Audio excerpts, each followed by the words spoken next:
Kau pakai apa? Kau pakai phone Ya Prof. Mana kau punya komputer? Saya tak ada komputer Prof. Kau tinggal kat mana? Seremban. Kau tinggal kat Seremban. Bapak kau kerja apa? Tak kerja Prof. Mak kau kerja apa? Dah tak ada Prof. Mak kau dah tak ada. Bapak kau tak ada kerja. Ya Prof. Kau tak ada adik-beradik. Ada Prof. Kau cakap dengan kakak kau, kalau dia ada gelang emas, pergi jual kat gelang emas, pergi beli komputer. Aku cakap dengan kamu, kalau kau ada kakak ada gelang emas, pergi jualkan gelang emas, beli komputer. Patut tu kau tak boleh belajar dengan baik disebabkan kerana kau tidak ada komputer.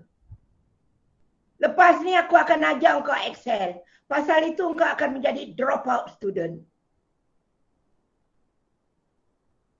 Semester 5 kau tak ada komputer.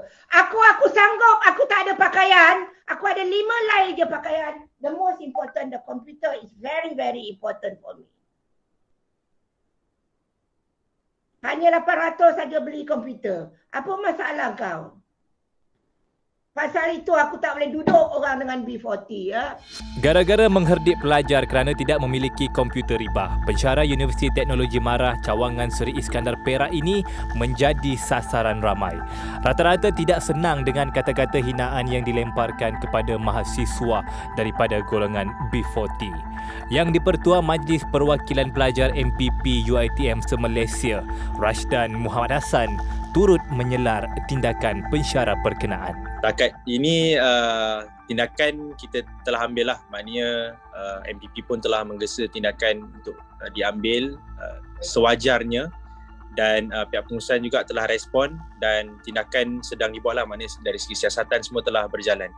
Prof TNC HCP kami juga, Prof Sazili telah pun ke UiTM Perak pagi tadi. Terus perjumpaan telah dibuat bersama dengan pelajar dan juga pensyarah tersebut. InsyaAllah untuk update-update lain kita akan maklumkan dari semasa ke semasa. Desakan apa yang PMPP nakkan mungkin ialah kepada student dan terhadap lecturer tersebut? Baik, dari pihak MPP kita perlu lihat kedua-dua pihak lah. Mungkin dari sudut pelajar dan sudut pensyarah, dan bagi kami setelah semakan telah dibuat pada kedua-dua pihak, kita berharap tindakan itu selarilah dengan apa yang telah berlaku, kerana saya fikir apa yang MPP selak adalah tindakan tersebut. Kita tidak orang kata directly kepada individu, tetapi kepada mana-mana pihak sekalipun. Kami MPP rasa ini sebagai satu isu sensitif kerana kita tidak boleh sewenang-wenangnya mengeluarkan sebarang kenyataan kepada mahasiswa khususnya. Kita tahu dan maklum bahawa video tersebut dah lama, dan so mungkin ialah sebelum-sebelum ni ada tak MPP menerima aduan ataupun menerima kes yang seperti ini, ataupun kes ni adalah kes-kes yang terpencil orang kata? Bagi saya kes ini bukanlah satu kes yang orang kata sering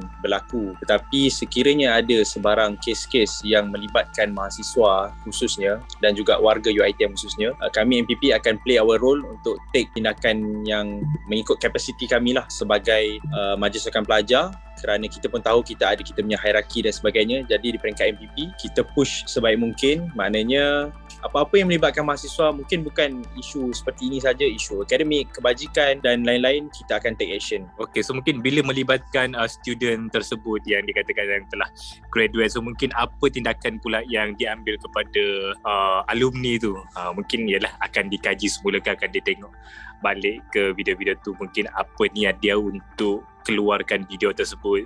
Alright, baik, di peringkat yang Cik Ali telah kemukakan tu dalam tempoh penyiasatan, kerana mungkin yang boleh saya maklumkan buat setakat ni, video itu bukan ditularkan oleh individu yang terkesan, maknanya kluster dan sebagainya. So maknanya kita akan semak lah kenapa video itu baru dikeluarkan, ataupun adakah ada agenda-agenda lain ke yang mungkin nak merosakkan mana-mana pihak. Jadi untuk yang tu saya tak boleh nak respon banyak kerana kita masih dalam tempoh penyiasatan. Kalau kata saya cakap A nanti B pula, nanti lain jadinya. Baik, bagi saya bila kita dah berada dekat tahun 2022 ni, media massa dengan manusia ni satu benda yang dah tak boleh nak pisah lah. Semua benda orang kata memang ada je dalam media massa. Jadi apa yang perlu kami respon ialah sebagai Majlis Sukan Pelajar, sekiranya kami salah atau sekiranya perkara itu memang betul terbukti salah, kita kena admit benda tu dan kita kena betulkan. Jadi sekiranya benda itu sebaliknya, kita perlu lakukan sesuatu lah. Sebagai contoh, kita perlu memperjuangkan contohnya kenapa kenyataan itu dikeluarkan. Adakah disebabkan oleh sebelum ni pelajar tu memang mempunyai track record ke, ataupun mungkin ada perkara-perkara lain. Jadi dari sudut kami sebagai orang kata MPP, kita perlu respon dengan media. Dan sebenarnya perkara ini bukan sahaja untuk UiTM secara khususnya, tetapi juga mungkin untuk institusi-institusi lain dan juga orang kata badan-badan yang lain lah, bahawa suara mahasiswa ni ataupun suara-suara pelajar, suara-suara keluarga kita yang berada di dalam satu organisasi itu, kita tak boleh take easy. Kerana bila dia sampai satu tahap, itulah bila kita dah ada media pula sekarang, macam video baru viral malam semalam, tapi pagi tadi kita dah tengok macam berita dah keluar dan sebagainya. Di peringkat kami MPP, kita pun dah ada persetujuan lah dengan pihak pengurusan bahawa kami pun MPP, selagi mana ia tidak mencemarkan nama universiti, it's okay for us to give a statement ataupun untuk buat satu kenyataan. Kerana kita pun sekarang mengambil pendekatan bahawa kita ada orang kata suara mahasiswa tu kan. Jadi kalau suara itu disekat, dia tidak kenalah dengan orang kata sekarang ni pun kita ada banyak inisiatif-inisiatif kerajaan yang orang kata empower kan mahasiswa ataupun golongan belia ni. Jadi di peringkat universiti, lagi mana dia tidak orang kata keterbukaan itu ada, jadi selagi dia tidak melanggar peraturan, tidak mencemarkan nama universiti, it's okay for us to, lebih-lebih lagi saya lah sebagai YDP MPP UiTM secara keseluruhannya. Pada semua pihak, seperti yang kita tahu, kes ini sedang dalam siasatan, sedang dalam review. Jadi pada semua sekali, mahasiswa UiTM, juga netizen, mungkin rakyat Malaysia yang mengikuti rapat lah orang kata, kes yang sedang berlaku ni, ataupun bukanlah kes, orang kata satu situasi yang sedang berlaku, yang saya nak maklumkan, kita dah siasatan telah dibuat dan kita doakan semoga kes ini berjaya diselesaikan dengan baiklah untuk semua pihak. Dan mungkin satu peringatan lagi kepada semua, bila terjadinya perkara ini, dia adalah satu ketukan lah kepada kita bahawa kita tidak boleh sewenang-wenangnya menggunakan kapasiti yang kita ada ataupun orang kata mengherdik mana-mana pihak yang lain. Walaupun pada dasarnya mungkin mereka salah, tetapi kita perlu menggunakan cara yang betul. Kerana bila kita bercakap soal keterbukaan ni ataupun freedom of speech ni, kita nak jadi transparent tapi kita bukan nak jadi naked. Macam tu. Maknanya keterbukaan itu ada, tetapi perlu ada juga orang kata limitasi-limitasi yang perlu kita hormati. Kerana akhirnya kita perlu menyelar tindakan tersebut. Bukanlah orang kata kita terus attack mana-mana pihak.